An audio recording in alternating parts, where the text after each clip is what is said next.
What's up guys, Jack here, back with my second meta report, and we actually have some big changes in the meta to report. So the biggest change to Hearthstone itself was the Evocation and Solarian nerf, but there has been some innovation in wild decks and a shakeup in the general meta, so I thought it was appropriate that I would give you guys another report to let you know what decks are good and what you should be playing right now. As before, all the decks are in the description, but if you're just here for the deck list, then please consider supporting the video with a like, subscription, and comment, because it does actually take a lot of work to put this together. So first, let's talk about some big meta trends, and then we'll get into the individual decks. So the first question that I've got very often is, how does the Solarian and Evocation nerf change things? Of course, this really only changes Mage deck, which were not a shaping force of the meta to begin with. There is Quest Mage, Reno Quest Mage, and Reno Mage on this list that actually have had their lists affected by the change, but I've found that Quest Mage without Evocation works quite well, and no, I don't think that Evocation warrants being played in any of these decks anymore. Same with Solarian. Quest Mage did drop down a bit in Tier 2, and the other Mage decks also find themselves similarly lower in Tier 2 than before. But the other big meta trend is actually the rise of Darkglare. I didn't see enough Darkglare on ladder before to mention it in my meta report, but this time it's actually become a shaping force in the meta. We'll get into the individual lists that I chose later, but basically this list is very strong because it does the same thing it did before. So first, yes, I still think Reno Priest is the best deck. If you've been watching my streams, you can see that I've had a ton of success with it, and even teching against Priest still doesn't work that well. One thing that I've chosen to include in this list, though, is Wave of Apathy and Shadow Word Ruin. These two particular techs are very important for winning the Darkglare matchup, but I would recommend swapping to an older list. If you aren't seeing a lot of Darkglare on ladder, you could consider running Forbidden Words, Mana Feeder Panthara, or pretty much anything because it's Reno Priest and it's gonna work anyway. So Priest is the same as it's ever been, it is the top dog, and honestly I feel like it's only gotten better since the last meta report. Now yes, as the number 2 deck overall, a deck that I didn't even include on the last meta report, it is Darkglare Warlock. This is Corbet's list of Darkglare, which I found to be most useful. There are a bunch of variants about this list going around, so let's talk about what works in the list and what doesn't. First of all, one of the most important things to note is that the only cards that damage your hero that you can run are now 1 cost and 0 cost cards. It's much more difficult to cheat mana if you have 2 cost. So cards like Cheaty Ankle Biter no longer make the cut because they actually lose you mana, unless you have 2 Darkglares, in which case you don't gain any mana either. One card that we didn't used to run in the older lists but now run very consistently is Grim Rally. Grim Rally is just really good for adding extra attack to a board, and since we don't have those 2 mana hero damagers to play instead of it, it makes perfect sense. A lot of lists have opted to use greedy finishers such as Soulfire, Power Overwhelming, and even Wolf Rider. I think these are no good. Basically, it's playing for a game in which your Loatheb and Darkglare combo doesn't get the job done, but if you play it right, it absolutely will. Another thing I see people run is Sun Fury Protector. I think this is just generally a card that doesn't make much sense in the deck. You can trade down your opponent's board with Broomstick, and you can keep yourself out of lethal range with Amethyst Spellstone. Sun Fury Protector does both of those things, but a little bit worse, and at the cost of diluting your Raised Dead pool, and just many times being a 2-mana brick that you don't want to play. Even though this deck has been around for a little while, playing the new version is going to be new to a lot of you, so the important thing to note is that generally you need to find Darkglare in every matchup, and then in certain matchups you either need to lock them out with Loatheb or trade down the board with Broomstick. So at the beginning of every match, you should probably be hard mulliganing for Darkglare, Sense Demons, and perhaps a Kobold on 1 with Raised Dead, because that will draw you into the combo that you need. This deck is not easy to play though, and I wouldn't recommend it for people who want a simple aggro climb to legend. The next deck I'm going to show you is much better for that still. So this is Discard Warlock. It hasn't changed at all since the last time you saw it on the meta report, and it's still a great, simple way to beat up people with an aggro deck. It can go late game, it can play early game, One weakness that I've noticed of this deck is that it can be weak to early game explosions by Aggro Druid, and in those matchups, I would play especially greedy and I would look for Canrethad Ebonlock so that you can dump your whole hand on turn 1 to match what they do to you. That matchup isn't great, but this is an aggro deck that has great matchups against a lot of the slower decks in the meta, which makes it a better choice than Aggro Druid and the other aggro decks in my opinion, though only by a small margin. Taking a huge leap in the meta report from last time around is Odd Rogue. So this is Lasagna's list that he used to take rank 1 multiple times on EU, and in general it's just a solid list that makes sense. Miscreant, Jandis, Dr. K, Lotheb. The top end of this deck is super scary, and the early turns curve really well because there are no low rolls like playing a bunch of 1/1s. Instead, you get to play stuff like Spy Mistress, which pretty much always gets its value, and Wand Thief, which is very hilarious if you discover a random secret that your opponent is not prepared to play around, or sometimes you just discover damage that you can send your opponent's face when they're least expecting it. I still personally don't like Odd Rogue, and I wouldn't recommend climbing with this as much as other decks, but the results are impossible to deny, and I think most people will have plenty of success playing this. Aggro Druid is an old favorite. I think this list is fine, though there are plenty of lists out there that are all acceptable. The one important thing to note though is that this list just doesn't make sense with cards more expensive than 2 cost outside of Savage Roar. We're really harnessing the power of being able to dump our hand in the early turns and refill with Reader, if at all. I've seen some lists that run things like Lotheb, Leroy, or that 3-mana Twin Spell buff card. Trust me, those are not good. Aggro Druid lives and dies by the turn 3 or turn 4 lethal, and playing it any other way just dilutes the power of the deck in the early turns. If you want a fast and simple climb, especially to Legend, then this deck makes a ton of sense because you don't have to do a lot of thinking, and it probably nets wins faster than any other deck in the meta because your games are so short. Even with other relatively fast and higher win rate decks like Priest, a lot of people think Priest games take a long time, but they don't. My average is about 7 minutes. Well, with this deck, you're going to average about 3-minute games. So if you can play 2 games in the time it takes you to play 1 Priest game, then effectively you can have half the win rate and still net the same number of wins. I think anyway, don't quote me on that, but this deck is a great choice for climbing. In my last meta report, I ranked Odd Paladin very highly. And the reason is that it abused a lot of the slower decks in the meta. But one change that's happened from the last meta report to this one is people have started playing a lot faster decks.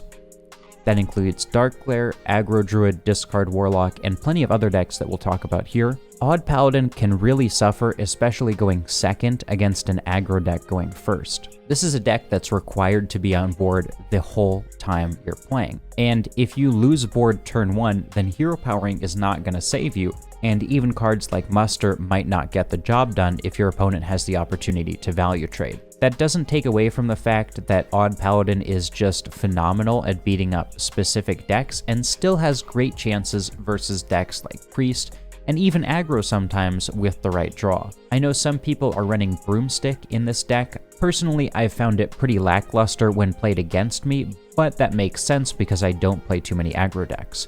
I think if you are facing an aggro-heavy meta, then you can absolutely consider putting Broomstick in the list. And Odd Paladin is still a great choice for climbing, though just a little worse than before because of the shift in the meta. So Reno Warlock is obviously a personal favorite of mine. You guys have seen it a lot on the channel and the stream, and so it makes sense that I would rate it highly. However, as time goes on, my results have been vindicated by others as more and more people are seeing success with Reno Warlock. Hijo climbed to Legend using this particular list, reaching number 2 Legend at the beginning of this season, and one notable exception from this list is that it doesn't run Finley Wizard. Personally, I find Finley Wizard a necessity for beating Priest, but this list is very good against a general field of opponents. Finley Wizard is a very specific tech that only works against specific decks, so it does make sense to cut it sometimes. If you feel like it's missing from the list, then you can definitely put it back in, but I like the way this list is built in general. It runs most of the good cards and not too many of the ones that I consider bad. Reno Warlock is a deck that can be teched in any number of ways though, so for many of the lists that you see on the report, I would not recommend you change a card unless I mention that card specifically, But feel free to play around with this deck in particular because there are so many different things that work against individual pocket metas. This Cube Warlock is another Hijo deck. I decided to take out a tour guide and put in a expired merchant so that you have just a little bit more late game value. Though honestly, with the shift in the meta, the old list that didn't run merchant and instead ran the tour guide is totally fine as well. Cube is the same as it's ever been, so there's not too much to say about it. It's a decent deck and it's totally playable. And it pains me to see it this low on the list, but Quest Mage has dropped precipitously due to the Evocation nerf. Evocation used to be a keep in every single matchup just because if you ever drew Sork, its power level was unparalleled. Well, even though we lost one of the best cards in the deck, Quest Mage is still Quest Mage, and we can replace it with a pretty good card. I tried Arcane Intellect just to pick a card and see how it felt. I was honestly very surprised at how well the extra draw worked out for me. The deck plays the same as ever though, and if you need any advice on how to play it, then you should check out my Quest Mage guide. Though it does run an evocation list, that is the only card changed, and the advice is still as relevant today as it's ever been. Another note is that the evocation nerf was not the only reason for its dropping. The increase in aggro is definitely a problem, and Darkglare, especially running Loatheb, is a real concern for Quest Mage, because if they put up a board with at least one giant and Loatheb, you're pretty much screwed because your whole deck is spells, and the part that isn't spells is not defensive at all. So Quest Mage is still good, but the evocation nerf and meta changes did hurt it significantly.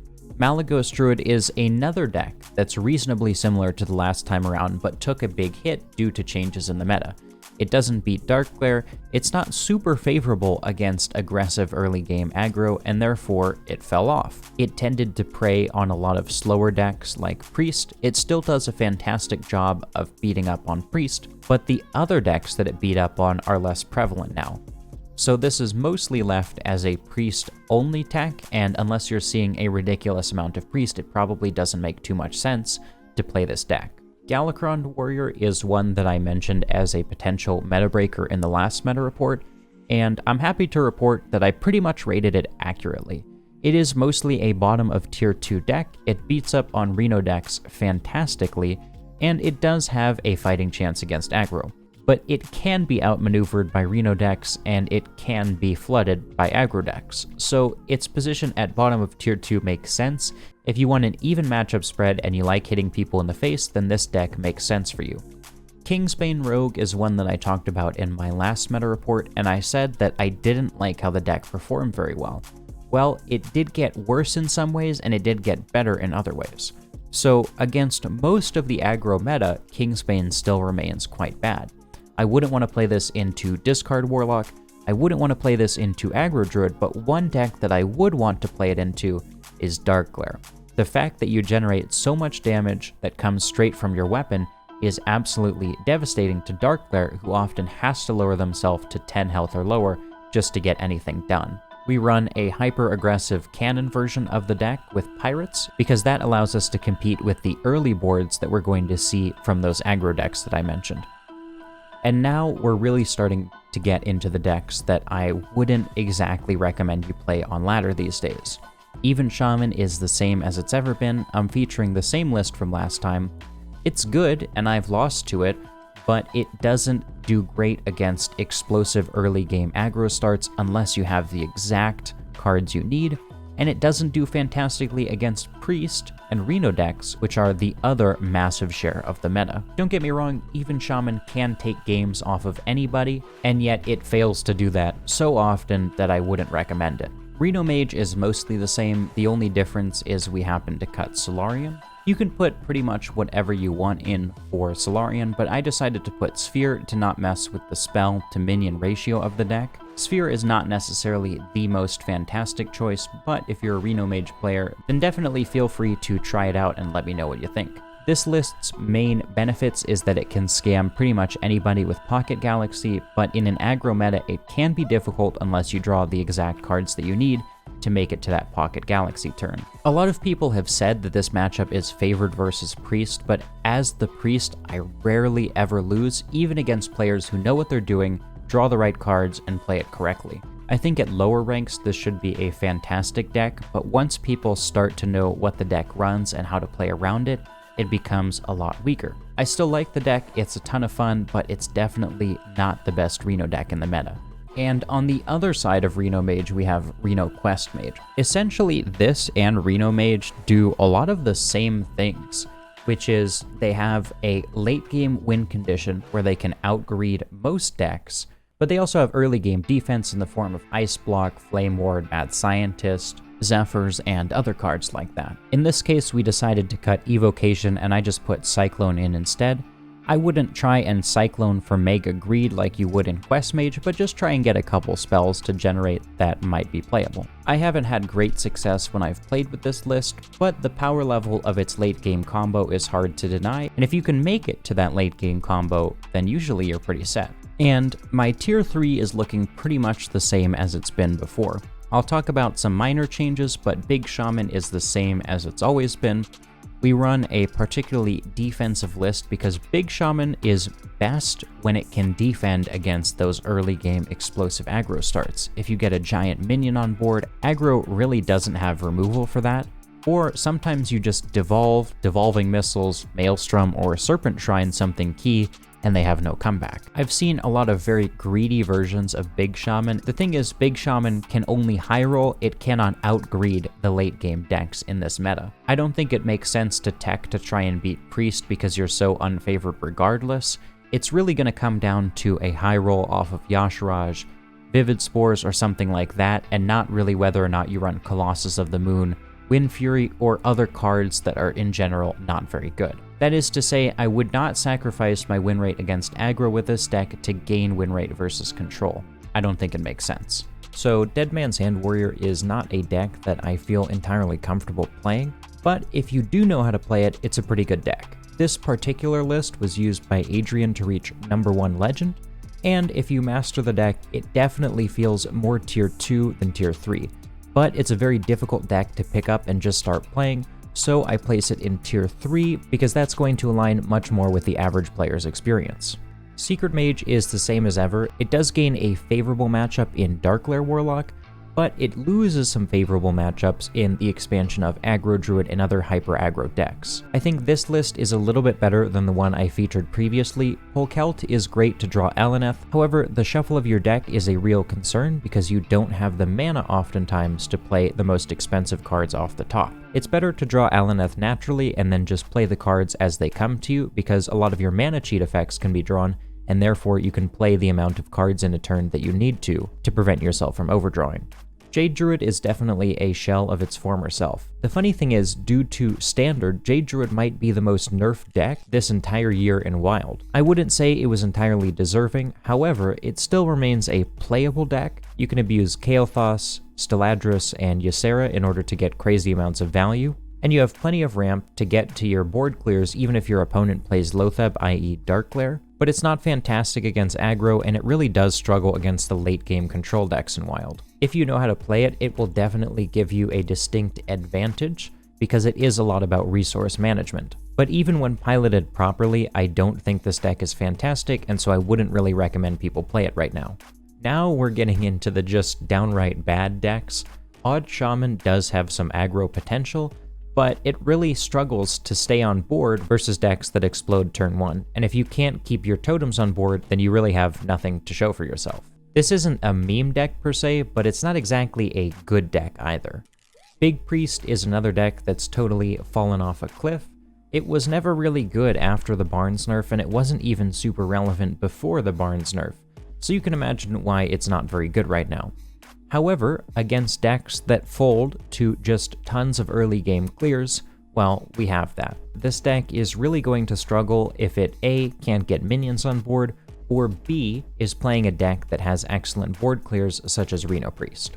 Pirate Warrior kind of represents the old hyper aggro in Wild. It just failed to get better when other decks got much better. It's pretty much the same as it's always been. You can of course do crazy ship's cannon things in the early turns, but most decks are expecting that kind of aggression these days, and they'll be prepared for it. The deck is a bit too heavy to cycle really quickly with Voracious Reader, which I think is a massive benefit for decks like Aggro Druid and even Kingsbane Rogue in some variants that run that. This deck doesn't really get a great opportunity to abuse Voracious Reader, which is what a lot of decks have figured out this expansion, and it certainly cost Pirate Warrior some power level. If you need something to get to a decent rank quickly, especially early in the season, then there's nothing wrong with this because it's going to have fast games, and it's a deck that a lot of us probably have crafted already. However, if you are trying to maximize your win rate with aggro, then Pirate Warrior is explicitly not a good choice. And last, and certainly least, we have Anyfin Paladin. I gave this deck a tier 3 rating because it does one thing and it does it very well, and that is beat up on Priest. There's pretty much no way for Priest to win this matchup because in essence there's nothing to remove until all the Murlocs are played and then you just die. And if you don't die, then the Murlocs come back and then you die. I've tried all sorts of creative plays with Priest to not lose the game on the spot, but it just doesn't work. This deck can low roll itself, but mostly it's a good tech for the high legend meta in which people are only playing a specific subset of the decks. It's not terrible, but it's certainly not amazing either. And that concludes the meta report. Thank you guys so much for watching. When the new expansion comes out, I will be working very hard to get you an accurate meta report as soon as I can. And in the meantime, if you liked this one, make sure to leave a like, comment, and subscribe. You can also check me out on Twitch at the link in the description below, and I will see you on ladder.